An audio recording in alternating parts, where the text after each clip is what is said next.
Starter में जुड़े हैं बस कंटेंट में।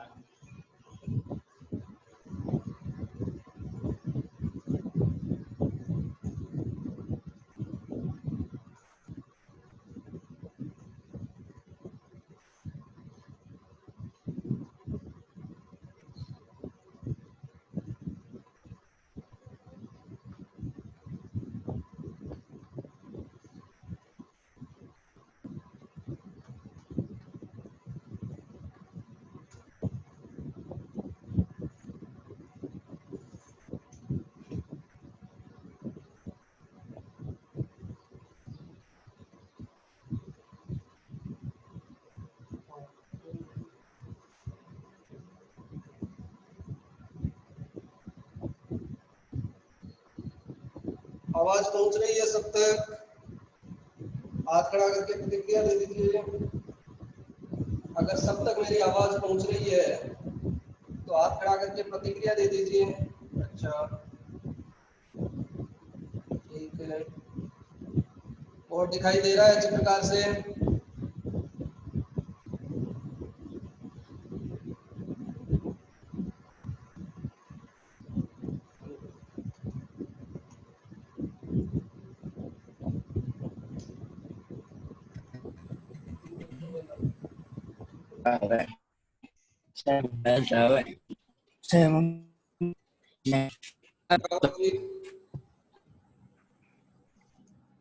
सब ठीक है? शुरू करें, पढ़ना शुरू करें। यदि आपकी आवाज गूंज रही है थोड़ी, आवाज गूंज रही है। अब देखिए भाई साहब, हाँ थोड़ी आवाज में गूंज जाए ऐसे आ रही है थोड़ा, या तो माइक का वॉल्यूम कम करें थोड़ा सा, देखो देखें थोड़ी गूंज हो रही है। अब भाई साहब, अब कैसी आ रही है आवाज? एक बार सभी दे देंगे प्रतिक्रिया, तो हाथ खड़ा करके भी। रमेश जी भाई साहब जुड़े हुए हैं, बता देंगे आवाज कैसी आ रही है। मेरी आवाज सुन पा रहे हो भाई साहब आप? सही आ रही है भैया जी। शुरू करें? हाँ ठीक है, सब जुड़ गए तो शुरू करें। चलिए, हम लोग संस्कृत में पढ़ रहे थे अशुद्धि संशोधनम, यानी हमने ये बात जानी थी कि अपने पेपर में 3 अशुद्ध वाक्य आएंगे और उनको हमें शुद्ध करना है। और तीनों वाक्यों के प्रकार हमने देखे थे। एक में तो कर्ता और क्रिया से संबंधित अशुद्धि आएगी, यानी कर्ता क्रिया के अनुसार, जैसे मैंने लिख दिया अहम लिखती, तो ये वाक्य क्या है? अशुद्ध है। इस प्रकार का बीच में एक दो कोई शब्द और जोड़ करके वाक्य हो सकता है। उसमें हमें शुद्धता क्या करनी है? इस कर्ता को बिल्कुल नहीं, ये है वैसा का वैसा रहेगा।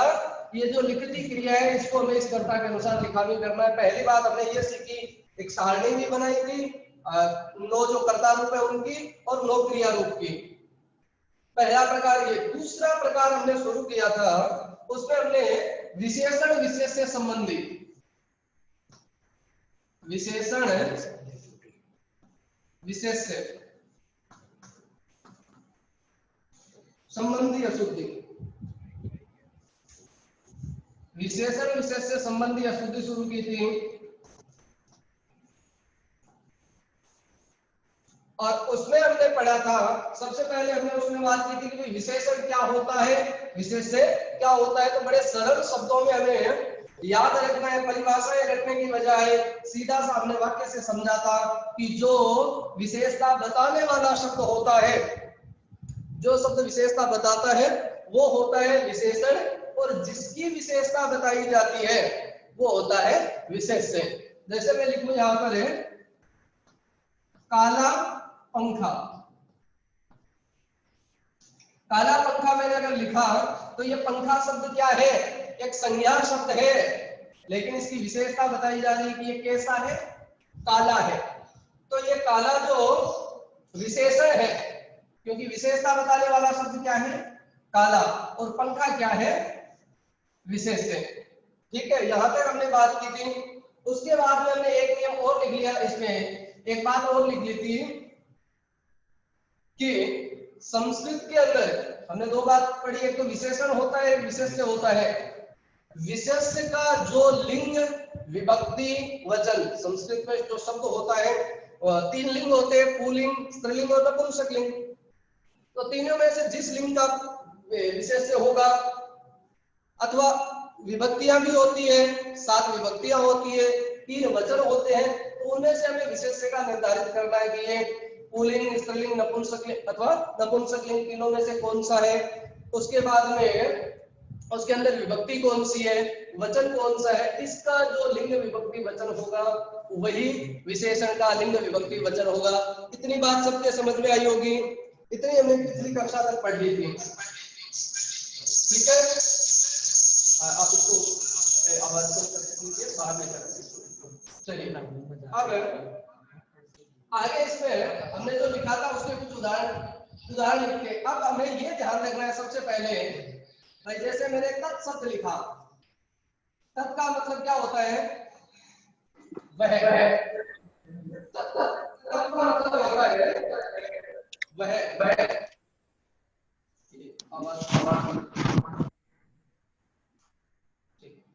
तत् का मतलब होता है वह, एतत् का मतलब होता है यह, इदम शब्द होता है एक, उस इदम का मतलब भी यह होता है।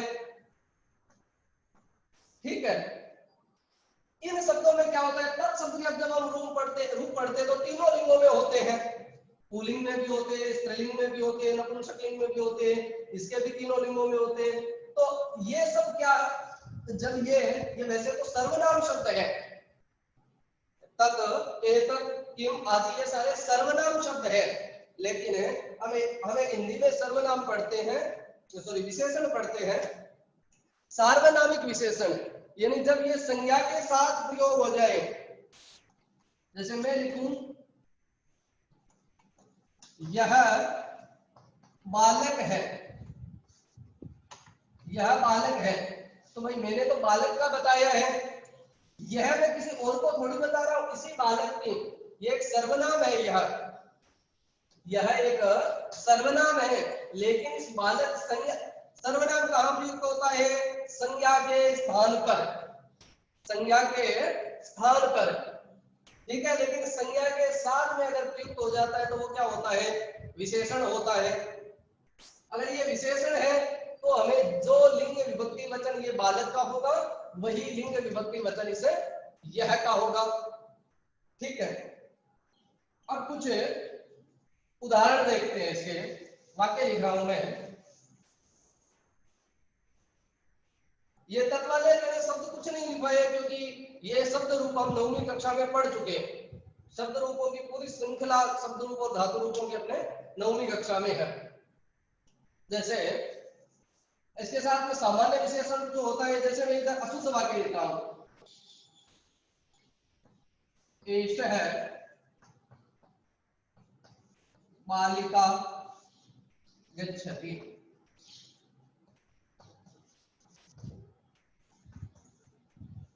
ये सारे इधर अशुद्ध लिख रहा हूं।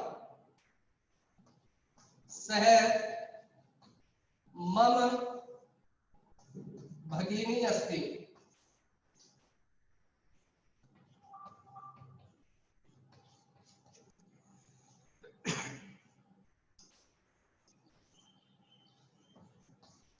सुंदरः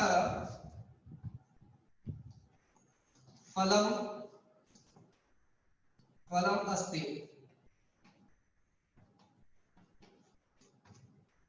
सुंदरः फलम अस्ति।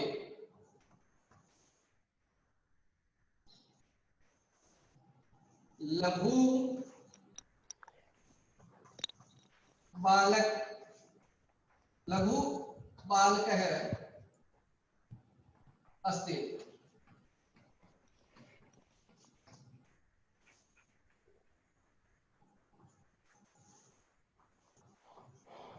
एषः जनः धावन्ति,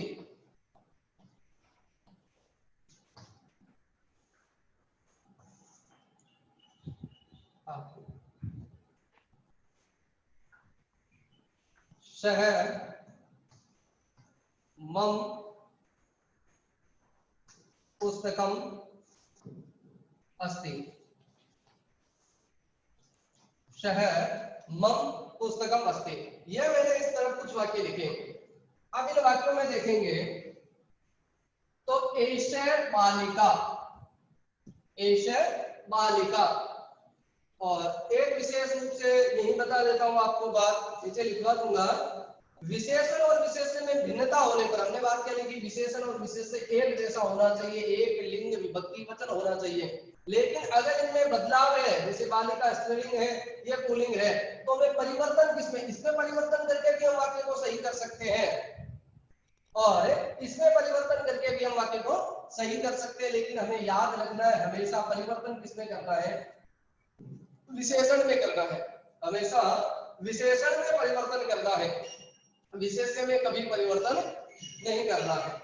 अब देखिए, एषः बालिका, एषः जो शब्द है वो एतत् शब्द पुल्लिंग प्रथमा विभक्ति एक वचन, एषः एतौ एते, ठीक है, पुल्लिंग एक वचन, जबकि बालिका स्त्रीलिंग प्रथमा विभक्ति एक वचन, दोनों एक समान नहीं है ना, तो इसका मतलब ये वाक्य गलत हो गया। अब इसको सही करने के लिए एक को हमें परिवर्तन करना है, दोनों में से एक को बदलना है। तो हमें सदैव याद रखना है, इसी को बदलना है, विशेषण को ही बदलना है। तो एषः को बदलेंगे तो इस बालिका के अनुसार इसका क्या होना चाहिए, स्त्रीलिंग। वचन तो एक वचन ही है ये भी, लेकिन ये पुल्लिंग है और ये स्त्रीलिंग है, तो इसको स्त्रीलिंग करेंगे तो क्या हो जाएगा, इधर सबको दिख रहा होगा, एषा, एषा बालिका, एषा बालिका गच्छति, एषा बालिका गच्छति। अब दोनों, ये भी स्त्रीलिंग का प्रथमा विभक्ति एक वचन और ये भी स्त्रीलिंग का प्रथमा विभक्ति एक वचन। सह मम भगिनी अस्ति, सह भगिनी, भगिनी शब्द स्त्रीलिंग है, बहन की, वह मेरी बहन है। सह का मतलब वह होता है, सह का मतलब वह होता है, लेकिन सह तत् शब्द का ही रूप है ये, तत् शब्द का पुल्लिंग में सह बनता है, लेकिन यहाँ भगिनी के लिए सह प्रयुक्त हुआ है। सह किसके लिए प्रयुक्त है, वह मेरी बहन है, तो वह किसको कह रहे हैं, उसी बहन को हमें वह कह रहे हैं ना। तो इसका मतलब क्या है कि हमें इन दोनों को एक समान करना पड़ेगा, या तो भगिनी की जगह भ्राता होगा तो सही होगा, या सह की जगह शाह होगा तब सही होगा, क्योंकि सह का स्त्रीलिंग शाह होता है।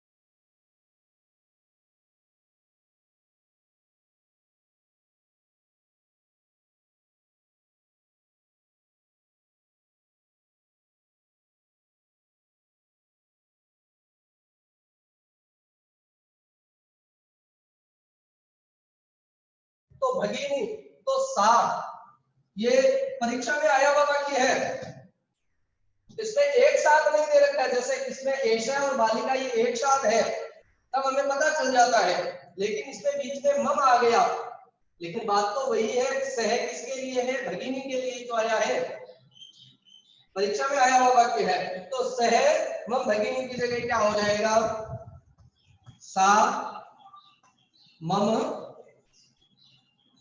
भगिनी अस्ति, सा मम भगिनी अस्ति। तीसरा वाक्य है सुंदर है फलम। देखिए, फलम जो शब्द है वो नपुंसकलिंग का होता है, फल शब्द वैसे नपुंसकलिंग का ही होता ही है, और अंत में मैं लगाया है, तो वैसे ही हम पहचान सकते हैं, फलम फले फलानी तत्ते ताने। तो फलम जो शब्द है वो नपुंसकलिंग एक वचन का है, और सुंदर जो शब्द हमने यहाँ लेकर रखा है वो पुल्लिंग में है। तो सही करने के लिए क्या करना पड़ेगा, सुंदर का सुंदरम। अगर यहाँ स्त्रीलिंग होता, जैसे सुंदर है बालिका, तो क्या कर देते सुंदरी बालिका, तो सुंदरम फलम अस्ति, सुंदरम फलम अस्ति। चौथा, लघु बालक अस्ति, या बालके की जगह बालिका कर देते हैं, नहीं तो वाक्य सही रह जाएगा, लघु बालिका अस्ति। अब देखिए बालिका तो स्त्रीलिंग में है, लेकिन लघु क्या है, पुल्लिंग में है। लघु क्या है, पुल्लिंग में है। तो किसी भी शब्द का सामान्यतया स्त्रीलिंग बनाने के लिए हम या तो उसमें दीर्घ गीस प्रत्यय का बड़ा ई जोड़ते हैं या टाप प्रत्यय का आ जोड़ते हैं। जैसे बालक का बालिका हो गया, ऐसे कुछ में तो बड़ी ई जुड़ती है, कुछ में आ जुड़ता है स्त्रीलिंग बनाने के लिए। लघु में ई जोड़ेंगे तो क्या बन जाएगा, लघवी। क्या बन जाएगा, लघवी। लघु का स्त्रीलिंग लघवी बालिका अस्ति। लघु का मतलब छोटा होता है, लघवी बालिका अस्ति। ये पूरा दिख रहा होगा, पूरा दिख रहा है ना, ठीक है। लघवी बालिका अस्ति। पांचवा, ऐसे है जनः धावन्ति। अब जनः जन शब्द का बहुवचन है, जनः जनौ जनः। वैसे भी जन शब्द परमानेंट बहुवचन ही होता है, क्योंकि जन लोग एक नहीं होते, लोग बहुत सारे होते हैं, तो जनः बहुवचन है। लेकिन यहाँ पर एष है, ये पुल्लिंग है, ये पुल्लिंग है, पुल्लिंग तो दोनों है, लेकिन यहाँ पर क्या है, बहुवचन, और एष क्या है, स्त्रीलिंग। ऐसे क्या है, स्त्रीलिंग। तो क्या हो जाएगा, इसका भी क्या, सॉरी, ये क्या है, जनः क्या है, बहुवचन, और ये ऐसे क्या है, एक वचन। तो इसका भी क्या करेंगे, बहुवचन कर देंगे। तो ऐसे का क्या करेंगे, एते जनः, एते जनः। जन शब्द पुल्लिंग बहुवचन, ऐसा जो शब्द है वो पुल्लिंग एक वचन है, तो इसका बहुवचन कर देंगे तो एते जनः धावन्ति। तो साथ में ये भी, साथ में जो हमने पहली बात पढ़ी थी, कर्ता के अनुसार क्रिया वाली, वो बात भी यार साथ साथ में सीखते जाना है कि जनः बहुवचन है इसलिए धावन्ति बहुवचन, बालिका एक वचन है इसलिए अस्ति एक वचन, बालिका एक वचन है इसलिए गच्छति एक वचन। ठीक है ना। चलिए छठा वाक्य, सह मम पुस्तकम अस्ति। बिल्कुल इसी तरह का वाक्य है, सह मम पुस्तकम अस्ति। पुस्तकम तो नपुंसकलिंग है और सह क्या है, पुल्लिंग। तो इस पुस्तकम के अनुसार इस सह को क्या कर देंगे, नपुंसकलिंग में। तो सातवां क्या हो जाएगा, तत्। देखिए तत् शब्द का जब नपुंसकलिंग रूप पढ़ेंगे हम, तो तत् ते तानि, तो तत् मम पुस्तकम अस्ति।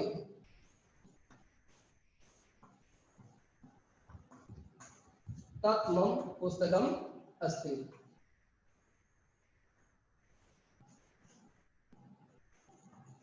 ये वाक्य लिखिए, ये 6 वाक्य लिख लीजिए सभी। 6 वाक्य सब लिखते जाइए। ये बात पूरी आपको समझ में आई होगी।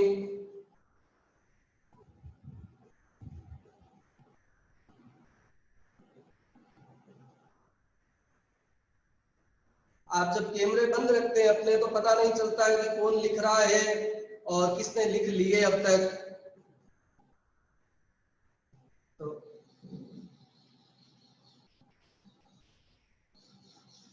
लिख लीजिए जल्दी।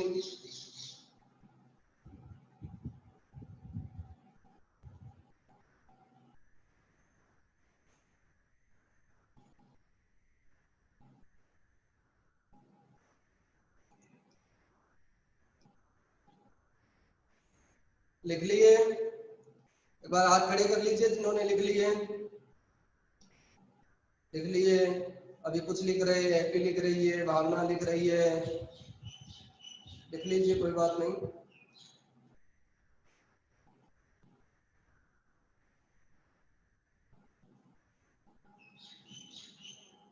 समझ में आना चाहिए, बार बार इनको नहीं पढ़ना पड़े, हमें यहीं पर एकदम स्पष्ट हो जाए।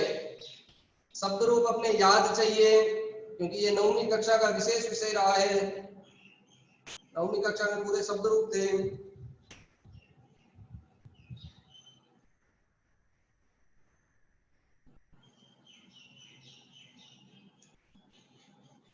लिख लिए होंगे, लिख लिए, जो भी मुझे दिखाई दे रहे हैं उनमें से लिख लिए। एक बार हाथ खड़ा कर लीजिए। पहले जिन्होंने, आपने तो पहले ही कर दिया था, हाँ ठीक है, लिख लिए। हैप्पी ने भी लिख लिए, भावना लिख रही है।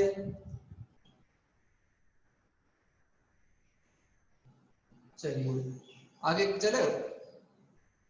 अच्छा, इस इतनी बात में आपको कुछ पूछना है तो हाथ खड़ा कर लीजिए। हमने जो पढ़ा है वो स्पष्ट हुआ है ना हमारे?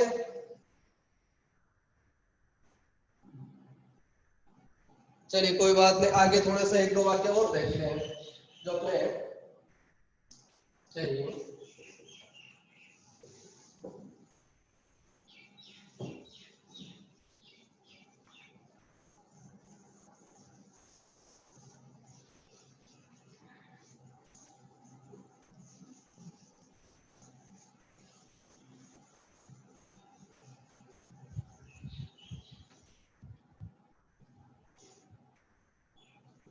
जैसे अगला,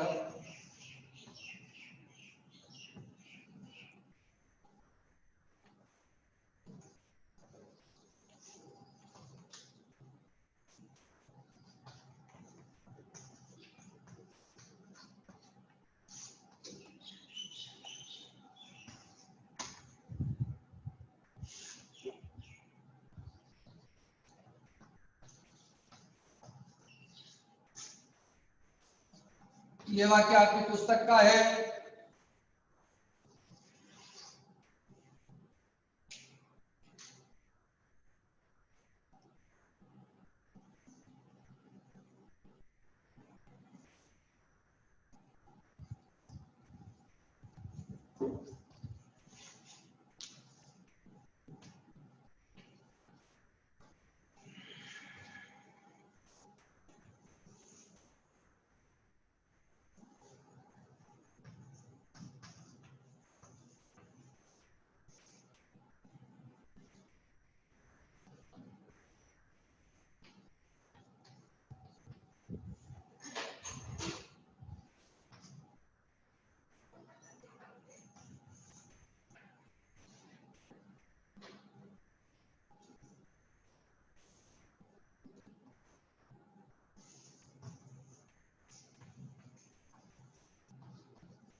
चलिए इन वाक्यों को और देखते हैं। प्रथम है पुस्तिका। पुस्तिका मतलब पुस्तक का छोटा रूप। पुस्तक शब्द मूलतः नपुंसक लिंग में होता है। या पुस्तिका का मतलब है कि ये जो है इसका छोटा रूप है, ऐसा अर्थ लिया है। प्रथम है पहली, प्रथम द्वितीय, इसका मतलब होता है पहली दूसरी क्रमवाची संख्याएं हैं, हमने 8वीं कक्षा में पढ़ी है। प्रथम है यानी पहला, पहली, जो भी है। और पुस्तिका, अब पुस्तिका स्त्रीलिंग है तो पहला होगा कि पहली, सीधी सी बात है। ये स्त्रीलिंग है तो ये भी स्त्रीलिंग, पहली पुस्तिका ऐसा ही कहेंगे, पहला पुस्तिका थोड़ी कहेंगे। तो इस प्रथम है को क्या करेंगे, स्त्रीलिंग में बदल देंगे, तो क्या हो जाएगा, प्रथमा पुस्तिका। प्रथमा पुस्तिका, ठीक है। दूसरा वाक्य है, आपकी पुस्तक का वाक्य है, श्लोक आता है, तन्नर्तनम वराह विभूषणम, वो मयूरों का नर्तन। तो नर्तनम, ये नर्तन जो शब्द है वो नपुंसक लिंग का है। नर्तनम यानी नाचना, ये नपुंसक लिंग का है। इसकी पहचान में मैं भी लिखा हुआ है। पुल्लिंग में क्या आता है, विसर्ग आता है, और यहाँ हमने सह लिख दिया, सह नर्तनम। क्या होना चाहिए, तत् नर्तनम। क्या हो जाएगा, तत् नर्तनम, तत् नर्तनम। चयनीय है फलम। चयनीय का मतलब होता है चुनने योग्य। आपके अन्य प्रत्यय आएगा, आपके प्रत्ययों के अंदर अन्य प्रत्यय है, योग्य या चाहिए अर्थ में। सी धातु से अनियर करते, चुनने योग्य फल, चयनीय फलम। फलम तो है नपुंसकलिंग एक वचन का, और चयनीय क्या है, पुल्लिंग एक वचन का। तो वाक्य गड़बड़ है, सही करना पड़ेगा। सही करने के लिए क्या करना है, इस चयनीय को फलम को नहीं बदलना है, फल तो हमेशा नपुंसकलिंग में ही रहेगा। हमें विशेषण को इसीलिए बदलना है क्योंकि विशेषण के कुछ शब्द निश्चित उसी लिंग में रहते हैं, लेकिन इसको हम बदल सकते हैं, ये तीनों लिंगों में चलता है। तो चयनीय को चयनियम, क्या हो जाएगा, चयनियम, चयनियम फलम।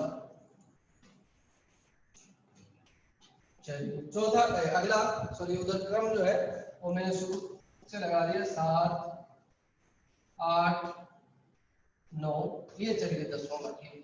इधर अशुद्ध उधर शुद्ध, कॉपी में लिखते समय इधर अशुद्ध वाक्य और उधर शुद्ध वाक्य, ताकि ध्यान में रहे हमारे। और क्या क्या शुद्धता की है उसको अंडरलाइन भी कर सकते हैं, ताकि ध्यान में रहे कि इसके अनुसार हमने इसको सही किया है। दर्शनीय स्थलानी, स्थल कोई भी स्थान जो होता है उसको स्थल कहते हैं। दर्शनीय यानी होता है देखने योग्य, जैसे चयनीय यानी चुनने योग्य, दर्शनीय यानी देखने योग्य। देखने योग्य स्थल, अब जो स्थल शब्द है उसका ये नील देख करके आपको इस बात का ध्यान में आना चाहिए। हमने शब्द रूप पढ़े, फलम फले फलानी, पुस्तकम पुस्तके पुस्तकानि। नी किसमें आता है, नपुंसकलिंग प्रथमा विभक्ति बहुवचन, क्योंकि हमें भी वैसा ही रूप चलता है। और ये दर्शनीयम, ये यहाँ पर क्या है कि या तो अपने नपुंसकलिंग है, लेकिन कौन सा वचन, एक वचन, नपुंसकलिंग एक वचन, दर्शनीयम। क्योंकि यहाँ तो स्थलानी बहुवचन है, तो इस दर्शनीयम को क्या कर देंगे, बहुवचन, क्या हो जाएगा, दर्शनीयानि, दर्शनीयानि स्थलानि। स्थलानि नीचे लिख रहा हूं, स्थलानि, ठीक है। और अंतिम वाक्य 11वां वाक्य, पंचम कक्षा। कक्षा शब्द आ लगते ही शब्द स्त्रीलिंग का होता है, मूल शब्द में जिसमें लगभग 99% आकारांत आकारांत है, और आकारांत शब्द जो होते हैं वो 99% आकारांत शब्द स्त्रीलिंग में होते हैं। तो कक्षा शब्द की क्या है, स्त्रीलिंग में है, लेकिन यहाँ हमने पंचमय लिखा है। हम जब बोलते हैं कक्षाओं के आगे हम ये क्रमवाची संख्या लगाते हैं, तो प्रथमा, द्वितीय, तृतीया, चतुर्थी, पंचमी, पंचमी कक्षा बोलते हैं। इसका मतलब क्या है, ये पंचमय कक्षा क्या है, गलत है। तो इसके लिए हमें क्या करना है, इस पंचमय को बदलना है, और पंचमय की जगह क्या कर देंगे, इसकी जगह पंचमी, क्या हो जाएगा, पंचमी कक्षा। चलिए ये वाक्य और लिख लीजिए। इस प्रकार के अनेकों वाक्य हम बना सकते हैं। अशुद्ध वाक्यों का शुद्ध करने का मुख्य रूप से चीज होती है अभ्यास।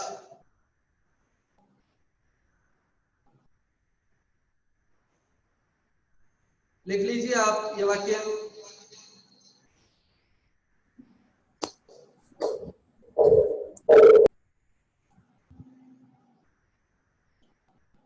लोकेश आवाज आ रही है, अब आ रही है आवाज लोकेश आप तक?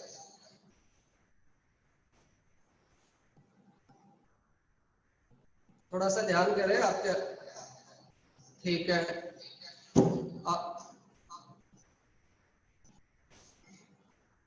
ठीक है, आ रही है तो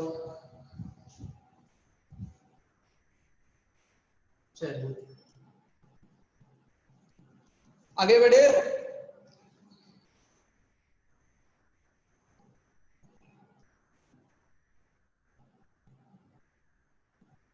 एक बार प्रतिक्रिया दे दीजिए, हाथ खड़े करके आगे बढ़े। कपिल, अनिशा लिख रही है, चलो आगे बढ़ते हैं, ठीक है। मोहित आगे बढ़े, चलिए, ठीक है, फिर आगे बढ़ते हैं। यहाँ तक की बात आपके अच्छी प्रकार से समझ में आ गई होगी। आगे विशेषण, तो सारे विशेषण होते हैं अपने संस्कृत में, ये उनको अलग भागों में बांट करके नहीं, विशेषण मतलब विशेषण है, लेकिन एक विशेषण संख्या के रूप में होता है, ठीक है, एक विशेषण संख्या के रूप में होता है, उसको हम इसलिए अलग पढ़ेंगे कि उसमें थोड़ा सा हमारे समझने योग्य है, इसलिए उसको हम अलग बना करके, अलग नियम बना करके उसको पढ़ेंगे।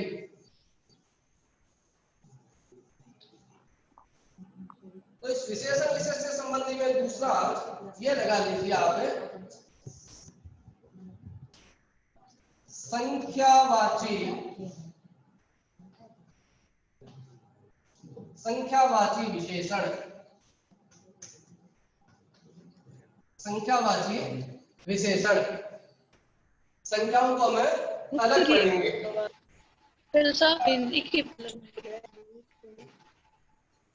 संख्याओं को क्या कुछ बोलते हैं, चलिए संख्यावाची विशेषण। अब देखिए संख्याओं में हमारे 1 2 3 4, यह 4 तक थोड़ी सी बात समझनी है, 5 से आगे की हमारे कोई दिक्कत नहीं होगी, 5 से आगे चाहे जितनी संख्याएं हैं वो हमारे कोई दिक्कत नहीं है, वो हमेशा एक जैसी रहेगी। 1 से 4 तक की जो संख्याएं हैं वो तीनों लिंगों में चलती है, यानी पुल्लिंग में अलग चलती है, स्त्रीलिंग में अलग चलती है और नपुंसक लिंग में अलग चलती है, ठीक है।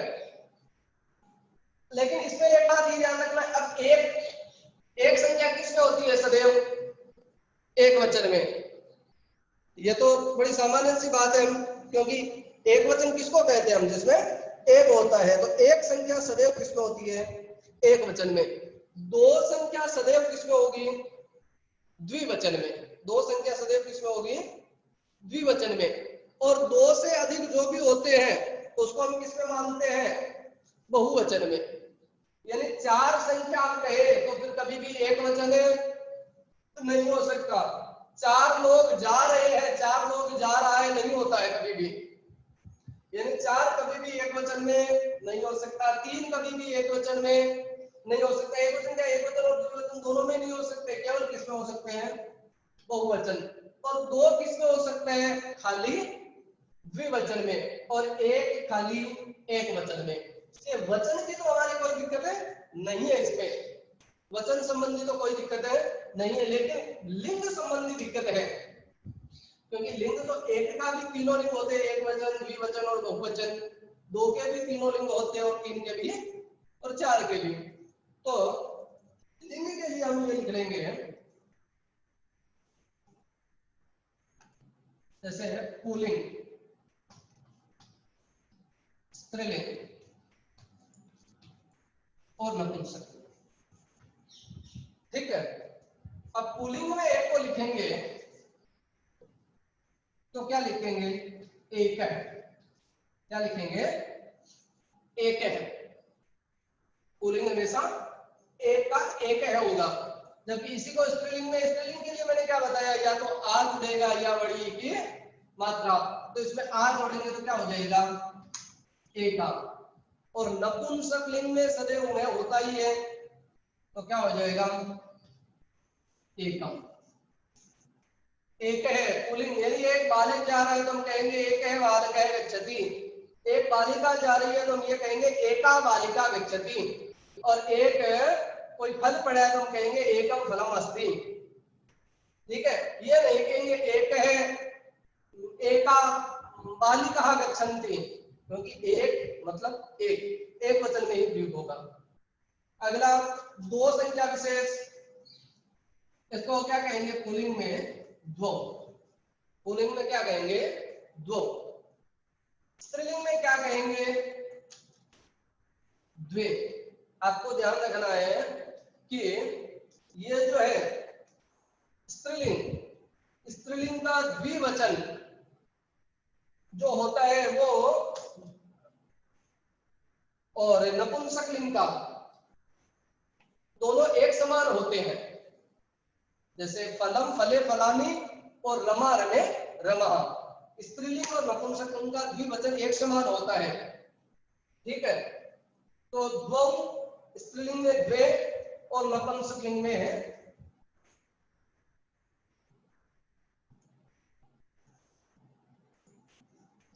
द्वे। नपुंसकलिंग में क्या हो जाएगा? द्वे, क्योंकि नपुंसकलिंग का द्विवचन और स्त्रीलिंग का द्विवचन क्या होता है? एक समान होता है।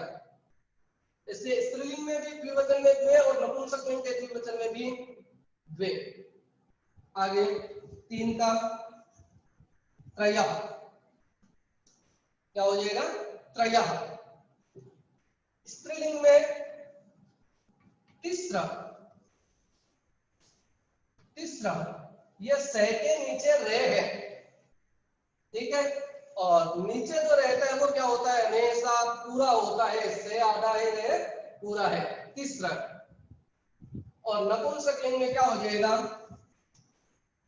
त्रीणि। नपुंसकलिंग में क्या हो जाएगा? त्रीणि। त्रयः, तीसरा, त्रीणि। 4 के लिए पुल्लिंग में चत्वारः, स्त्रीलिंग में चतस्र, क्या हो जाएगा? चतस्र।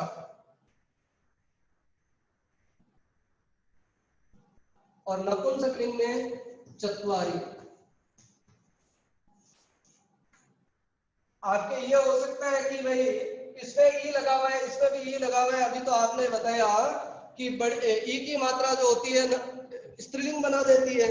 इन दोनों के अंदर छोटी मात्राएं लगी हुई है, चत्वारि और त्रीणि के अंदर जो अंतिम मात्रा है वो छोटी लगी हुई है।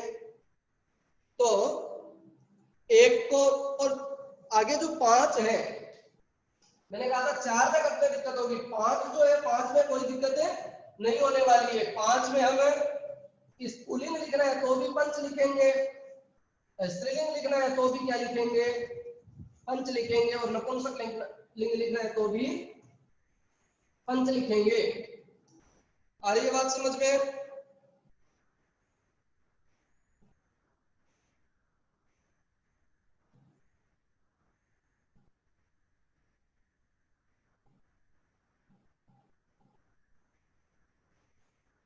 चलिए इतने दूर की ये सारणी बना लीजिए। यानी 5 तक मैंने क्यों लिखा? 5 से जो है 4 तक ही परिवर्तित है। 5 से लेकर के आगे सभी जो संख्याएं हैं तीनों लिंगों में एक समान रहती है। यानी हम पंच बालिका भी कह सकते हैं, पंच बालिका भी कह सकते हैं, और पंच फलाने भी कह सकते हैं। 1 से 5 तक लिख दीजिए, 5 तक लिख लीजिए ताकि आपको ध्यान में रहे कि 5 से आगे शेष सभी एक समान होती है। यहां तक लिख लिया होगा सबने? सेशन कम बचा है, जल्दी से ये लिख लीजिए।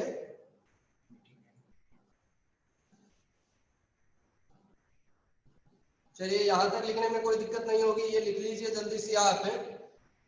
इसके जो वाक्य है, आगे हम इनके वाक्य भी पढ़ेंगे। इनके जो वाक्य है वो हम आगामी कक्षा में पढ़ेंगे। आज का सेशन अपना यहीं तक रहेगा। आगे की कक्षा में हम इससे संबंधित वाक्य पढ़ेंगे। आज की कक्षा में जो भी आपके नहीं समझ में आया है, जल्दी से या आप व्हाट्सएप से मैसेज कर सकते हैं। जो भी नहीं आया है, मेरे नंबर जो ग्रुप में है उसमें आप मैसेज कर सकते हैं कि आपको इसमें से जितना भी पढ़ाया उसमें से क्या नहीं समझ में आया या कोई भी शंका है तो। ठीक है, अगली कक्षा में फिर मिलेंगे आगे। चलिए हरिओम, धन्यवाद।